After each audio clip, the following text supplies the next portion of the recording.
Hi, welcome back to my channel. My name is Aisha, and today I will be talking about all of the books and essays that I read in July. I actually can't believe that I am here on time this time around, which is, it's good. We love it. We love to see it. So in July, I completed 3 books. I feel like I should adjust my reading goal for the year because the year is about to end anyway. Because aside from January, I have consistently read 4 or 3 books since like February. But yeah, I finished 3 books in July and I actually almost finished 5 books, but my library app thing, they blocked my account. They blocked my account, so I could not finish the 2 current reads I was reading at the time. Which is quite sad. But to switch things up a bit, because I think you guys liked the switching up that I did last month, the last video that I uploaded. So for this wrap up, I'm going to be sharing the things that this book made me do. So instead of the memories that it evoked, I'm going to be sharing the things that it made me do. I might even make this a series where I do a vlog or just a video where I talk about things that some books made me do. So let me know in the comments if this is something you might find interesting and I would consider making it a video like series kind of thing. So the first book that I read in July is The Energy Fix by Karina Antram. I first stumbled upon this book in my library app. And I just felt like the title called to me, like The Energy Fix. Because for the past couple of years now, I have subconsciously registered the fact that I now have low energy. At first, I was getting this feeling of camaraderie that a lot of people are experiencing low energy following COVID-19. So I thought, okay, maybe it's long COVID, maybe it's the effect of COVID. But when I saw this book, I felt like it was the right step in the right direction that I wanted to go, which is to fix my energy because I can't continue to live on low energy. And I was right. This book was very insightful. For one, this is not your regular aspire to perspire book. It is a nutritional science book, and a nutritional science book that doesn't focus on demonizing specific type of food or saying, oh, you should eat this particular type of food and don't eat that particular type of food. Blah blah blah. It doesn't focus on demonizing food or nutrition. Antram draws on scientific research and also patient anecdotes to come up with 5 simple strategies to fix one's energy. And so she uses this strategy to divide the book into chapters. So we have the first chapter, which is called For Your Body. Second chapter is Nourish Your Gut. Third chapter is Supercharge Your Sleep and Exercise. Then the fourth one is Power Up with Supplements. And the last one is Harness the Power of Your Mind. I absolutely love how Antram takes the reader's tiredness seriously. Like, obviously, she wrote this book to help us. I say us because it is us. So yeah, obviously, she wrote this book to help us gain more energy, to help us be more energized. But she does so with utmost care for the fact that we currently lack energy. So, you know that thing of working with what you currently have to get to where you want to go, which is one thing that I personally don't find with a lot of self-help books. They just they focus on where you're going instead of working with you with where you currently are at to where you want to go to. One way that she does this is that she distills the most important part of the information that she wants to share. I mean, she already gave us very definite chapter titles, but then she distills the information down to the most important ones.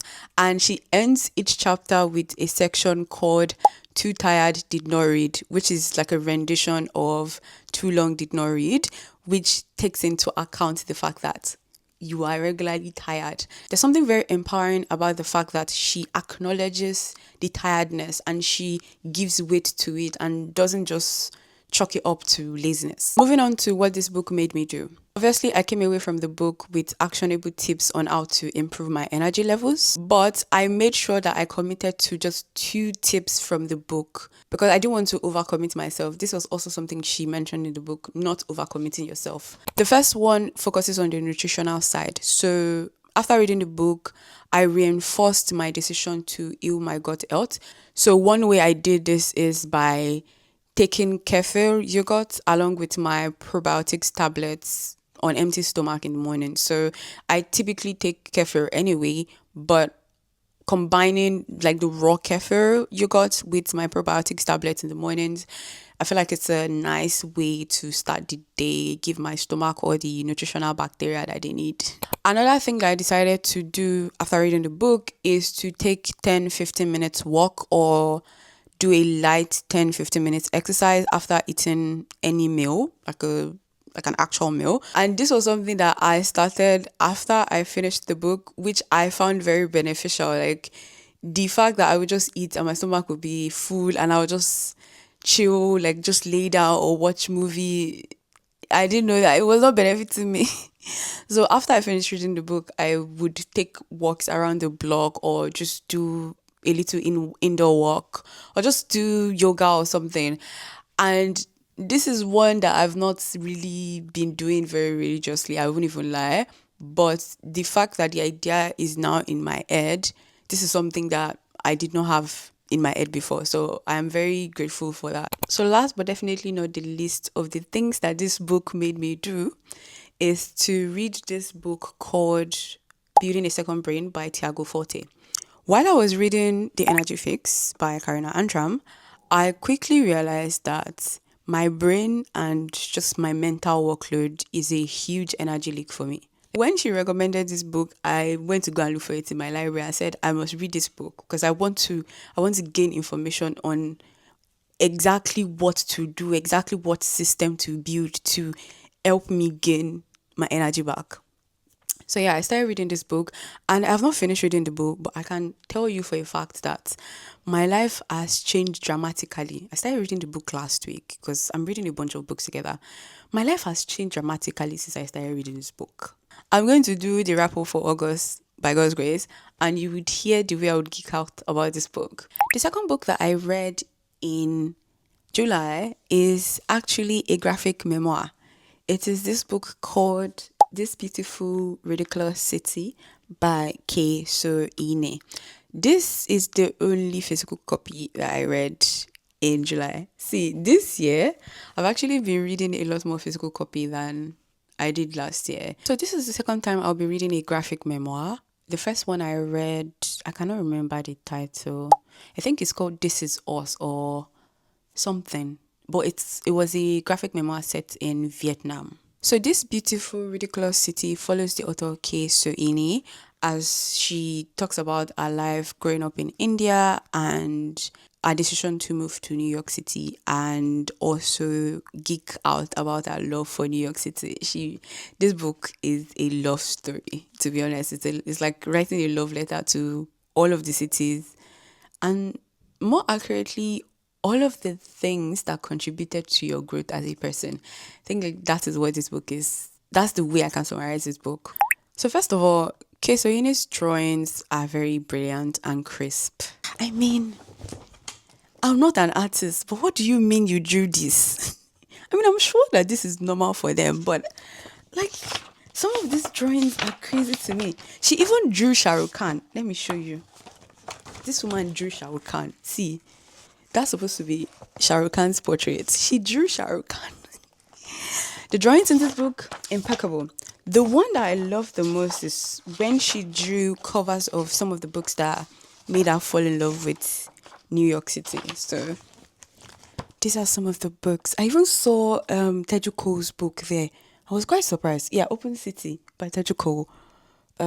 Catcher in the Rye. I've read this one. You've Got Mail. This is a movie, Passing by Nella Larsen. I've also read that. If she ever writes a graphic novel, I am going to read it just for the drawing, to be honest.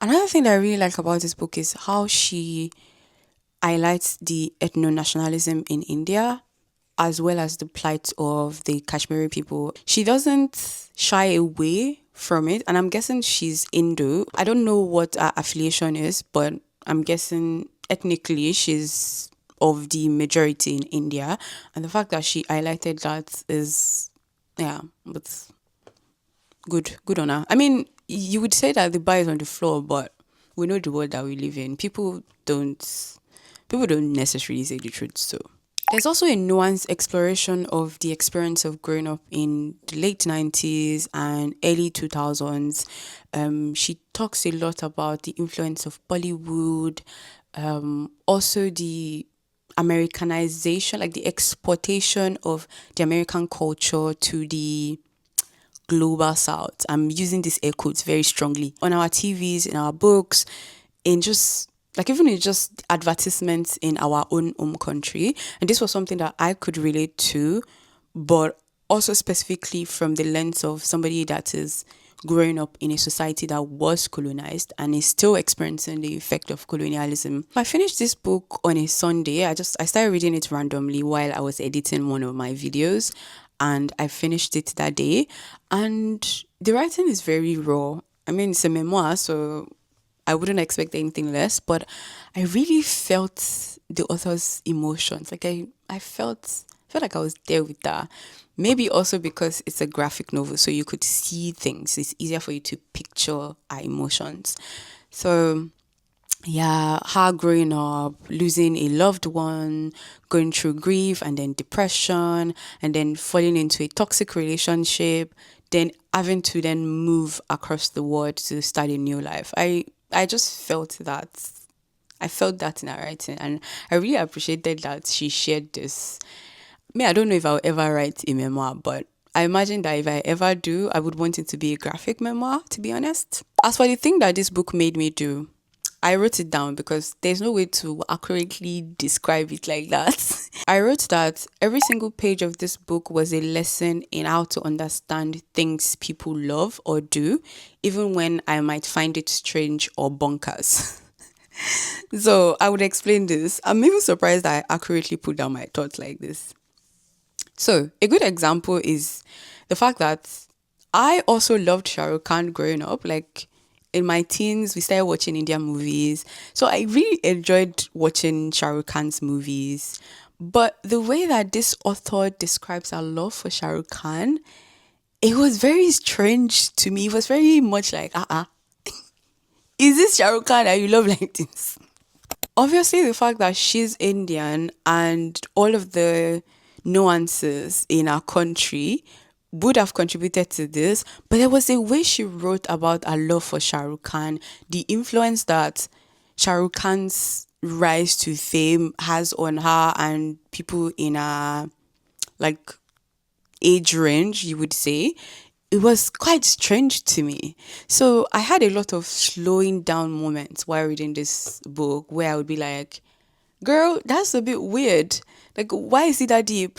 And then I'll think, I can just feel the extent of the love, even though I don't necessarily understand it. Another one that really blew my mind is the fact that she loves New York so much to the point that she was offered a job in, I think, Chicago, like a good job in Chicago, and she turned it down because she didn't want to move out of New York. It was very strange to read that. It's like, how do you love a city to that point? How do you get to that point where you deeply love a city to the point that you don't see yourself moving out of it? Understanding people's love for something, even when I find that love strange or unusual or maybe even like is a skill that I really got to build while reading this book. And I appreciate that. Like, I mean, that's what reading is supposed to help you do, right? So the last, but definitely not the least book that I read in July is Queen Pokou, Concerto for a Sacrifice by Veronique Tadjo. So this is the second book by Veronique Tadjo that I'm reading, but it's my third time reading her writing. I first read her writing in 2018 when I read a story in an anthology called Opening Spaces, an anthology of contemporary African women's writing. So this book was originally written in French by Veronique Tadjo and it was translated into English by Amy Barham Reed. In this book, Tadjo tells the legend of the Queen Pokou, who is the founding queen of a kingdom called Baoli, which is in present-day Côte d'Ivoire. She tells multiple versions of the legend, which is the hook for this book. Baoli roughly translates to "the child is dead." So this is the rough description of the legend.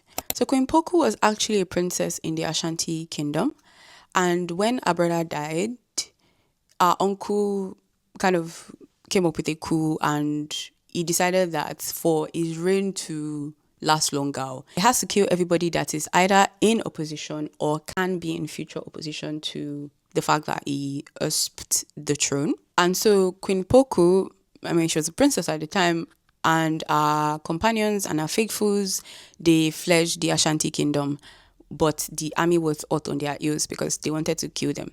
So pretty much like the story of Moses and his people when they were fleeing from the Pharaoh, Queen Pokou and her people got to a river, a very raging river, and they had to cross the river. And the priests came up with the idea that, the river needs a sacrifice. So all of the people put their jewelries, all of their valuables, they put it in a bag and then they threw it into the river. But the river was like, nah, I don't want this. So the priests went and told Queen Pokou that they went and told this poor woman that the sacrifice that the river wants is her only son with a toddler at the time. Like, they want this lady to throw her only son into the river. Chineke.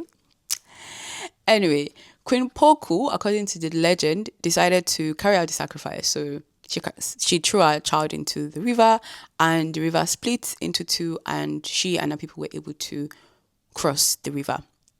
And then they established their kingdom in what is present-day Côte d'Ivoire. In my opinion, the most brilliant and fascinating thing about this book is the fact that Tadjo tells the exact same story. This story that I've just told you, she tells it differently every time. So you know where the story is going to end. You know where the story is going to, but you don't know how each retelling is going to go. You don't know how the writing is going to come off.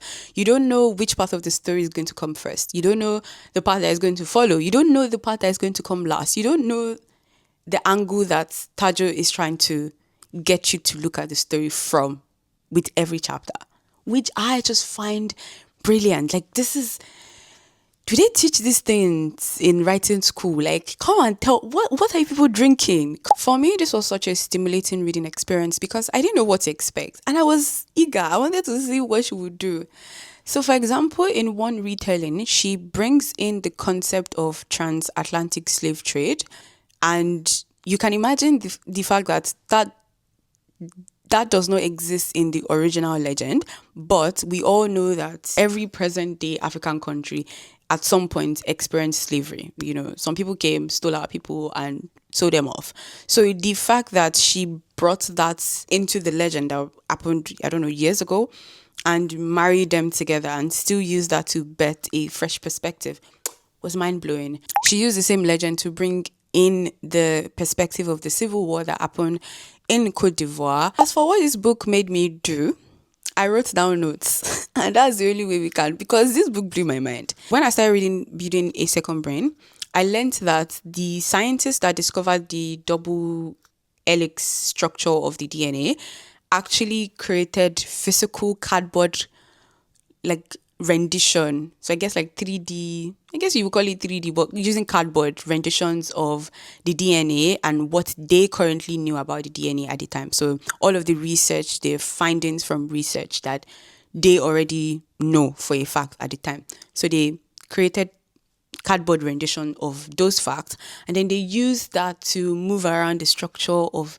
the then DNA to come up with the conclusion that the DNA can only exist structurally in the double helix structure that we know now. And then they then went on to win the Nobel Prize for science at the time because of their discovery. And so I wrote that I wonder what physical way Tadjo used to render this legend that made it possible for her to write all of this intricate retellings of the same legend. So like what physical way did she put the story out and then said, oh, let me look at it from this angle, let me look at this from this angle, oh, what could have happened if so and so, what would happen if I remove this and put this here, what would happen if I do this, and like what was the physical way that she did this with? Because I mean, writing, you have to write something out, right? So is it that she wrote the first, maybe she wrote the actual legend, she wrote it out on paper and then decided, oh, what if I slot this out? I wonder what that thought process was. And for me, the fact that I was able to draw those parallels, like the parallel from this book to the fact that I learned from reading A Second Brain, to draw those parallels and then marry those thought process from two books, from two completely different topics, two completely different authors. For me, I feel like that is such an interesting way for my own brain to even work. But it proves to me that everything in life is inherently connected. It's just how you draw the connections by yourself. Lastly, I also wrote that seeing what Tadjo did with the story of Queen Pokou made me scout the internet for the different versions of the legend of Olurumbi. So Olurumbi is a legendary character. I mean, she's a character in a legend in Yoruba culture.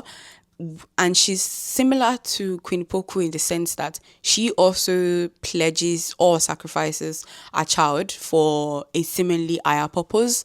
I started looking on the internet for the different versions of this particular legend, and to be honest, I didn't find a lot of different retellings. Maybe I didn't look properly or I didn't look in the right place. And I just sat down one time and I asked myself, why can't I write a different version of this story, of this woman's story? Like, I can write a different version of this woman's story, even if it's that I'm going to do copy and paste for the thought process that Tadjo used in our own retellings. Maybe I'm going to like borrow from it small, but I can write a retelling of this. I can write it and read it for myself and enjoy the process.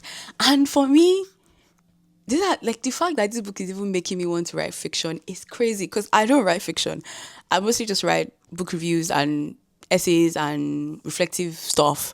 Fiction, no, I don't think I've ever written fiction. So next up, we're going to talk about the essays that I read in July. I didn't read a lot of essays, but I read good essays. Like I actually read good essays. So the first essay that I read in July is Jin Jian Azadi by Ijabi Musings.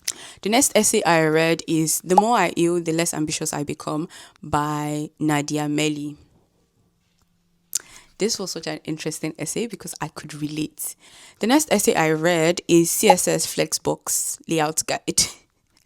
This you can obviously tell is work related, like this is software engineering related. So I had a big task to do at work. So one of my senior colleagues sent me this link, the link to this article, and I love this article. I'm going to send this article to whoever it is that asked me anything about CSS. This article was really good. I really enjoyed reading the article and using it to solve all my tasks.